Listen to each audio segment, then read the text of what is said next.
Hi, everyone. This is Mrs. Mangle. If you have not taken your daily attendance, please go to Otis and go to the lessons, and you will see whether you're in my class for first period or if you have a different teacher for first period. If you haven't done it yet, you need to go do that now, please. This is going to be the first recorded lesson that we have together. I'm going to go at a little bit of a quicker speed because there are a lot of you who can work at that speed. And those of you who need to have it slower, you can just pause, okay? So that is what we're going to do right now. If you have not already done so, please go to Drive and open your student notebook, or you can go to Otis, click Classes, click First Period if you are in my first period class, and Fifth if you're in my fifth period class. Go to Assessments, open Student Notebook. And so once you have your notebook up, you are going to go ahead and click on the ELA tab on the right-hand side of your notebook, and you're going to double click on the line paper so that you guys can write on it. You're going to take notes like you did yesterday. Okay. So we're going to go ahead and start off with the same thing that we were doing yesterday. I think we ended on rising action. Sorry, guys. Okay. So we were discussing rising action yesterday, and rising action goes, let's see, rising action had so much involved with it, but rising action are all of the events leading up to the climax, okay? It's a lot of action, it introduces the conflict, okay? So today we're on climax. So climax is the high point of the story. It's the most exciting part of the story. This is the turning point of the story. Usually the main character comes face to face with a conflict, a big conflict usually. The main character will change in some way. That's called a dynamic character. We'll learn about that later, but for those of you who know. So the main character changes in usually a good way. Something shifts. So the climax is that really super exciting part that we've all kind of been waiting for. Okay, so to go along with what we were learning yesterday, I have some videos to show you guys so that you can kind of understand each of these better. So we're going to keep going with The Lion King. Those of you who want to watch the climax of The Little Mermaid can go back to this and watch it. It's in the lesson section of ELA, but we're just going to keep on the theme of Lion King for now. And this is the climax of The Lion King. I'm not like you. Oh, Simba, thank you. You are truly noble. I'll make it up to you, I promise. How can I prove myself to you? Tell me, anything. Run. Run away, Scar. And never return. Yes, of course. As you wish, Your Majesty.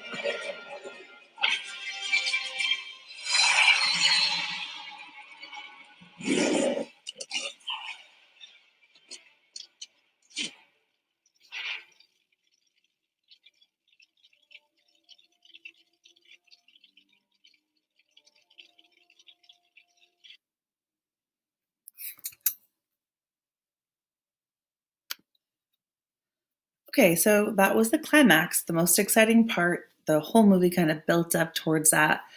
And like I said, if you would like to see The Little Mermaid, that's on the slideshow if you go to lessons. So when you're doing your definitions, don't forget that you're supposed to write down climax. This is supposed to be written in your ELA journal. So again, it's the high point or most exciting part of the story. So right after the climax comes the falling action. It's nowhere near as long as the rising action, but all of the loose ends of the plot are tied up. The events after the climax, the conflicts and climax are taken care of. All the conflicts. Usually, not every single story is like wrapped in a neat little package with a bow. That's not going to happen every single time. In fact, there's a book that we're going to read this year that does not end like that. But for the most part, the events are wrapped up. Okay, and it's pretty short. It's nothing like the rising action. So falling action are the events that happen right after climax. Um, Sorry, I pushed the wrong button. So go ahead and write that down. All loose ends of the plot are tied up. Basically, the events that happen right after the climax, and the conflicts are taken care of.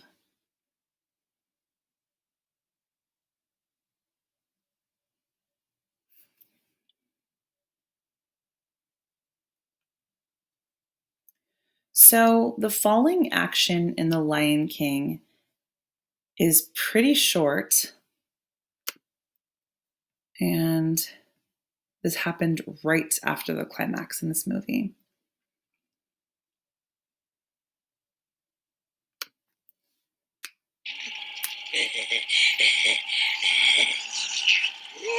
No, let me explain.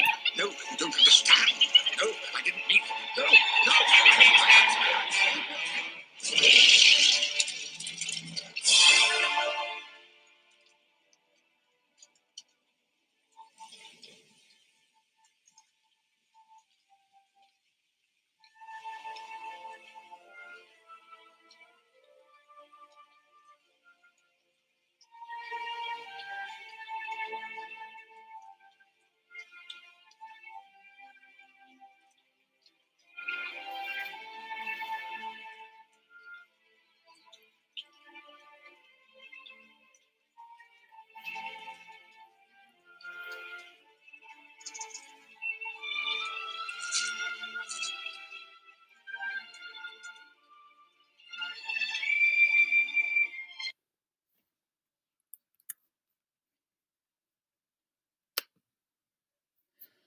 Okay, so the falling action in this is leading up to the resolution. Okay, so that's what happens. The resolution is the very end, and we'll get to that right now. So the resolution is when the story comes to a reasonable ending. It's not always what you want. Some people think resolution means that it's all resolved. That is not the case.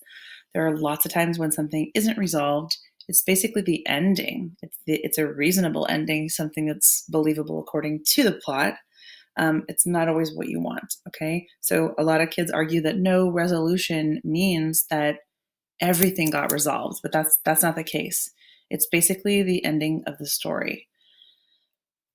And in this case, the resolution of The Lion King is what I'm going to show you.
Okay, so today in your notebook, you should have the following three lit terms: climax.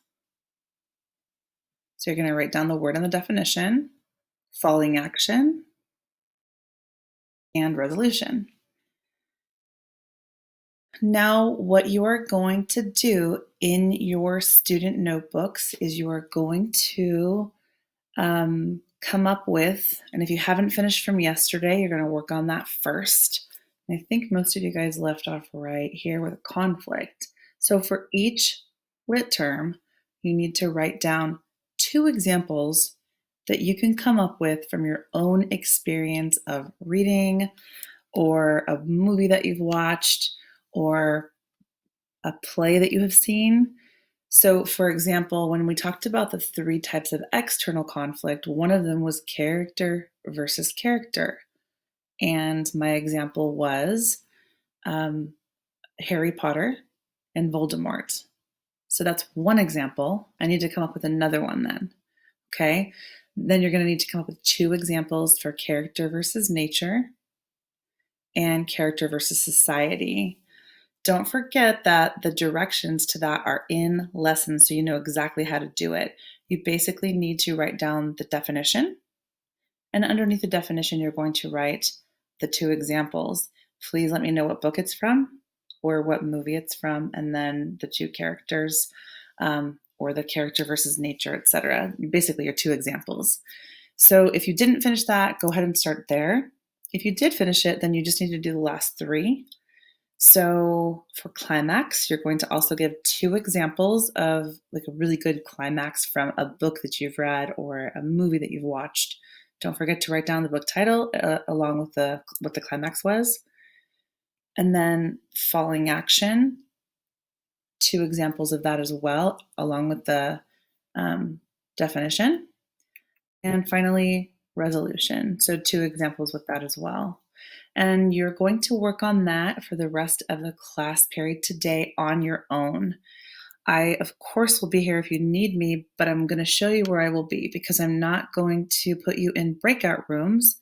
You are going to work by turning off your Zoom and working on your own, and then you'll come back for the next class. So in Otis, you are going to go to lessons, and then you need to click on plot diagram, lit terms practice, and here are the directions, okay? And lastly, that's only if you needed them. Those are more specific directions for what you're doing right now. So this is your notebook that you took the notes in where you wrote the definition, and then you gave two examples. And if you need to, classes, so you're gonna go to your language arts class, and from there, go ahead and click on class board. And right here, down here, is the ELA class question board. So if you need me, if you have a question, if you're stuck on something, I would just have that open. Everybody should just probably open that right now. And you're going to ask your questions here. I need to change a date, obviously. I just noticed that. But I leave these questions up for the whole week so that if anybody else has those questions, you can also just come here and see. So don't forget, the directions on here are to write specific questions, including the title of the assignment you are asking about. Basically, use complete sentences, and I will get back to you as soon as I can. Just be thorough. I had lots of kids yesterday write things like, "What do we do here?" And I don't know what that means because it's not specific enough. So just make sure you ask the sentence in a complete way so that I can understand what you're talking about. And that's it. So if you need me, I will be here answering questions. Otherwise, I will see you for social studies. Thank you, guys.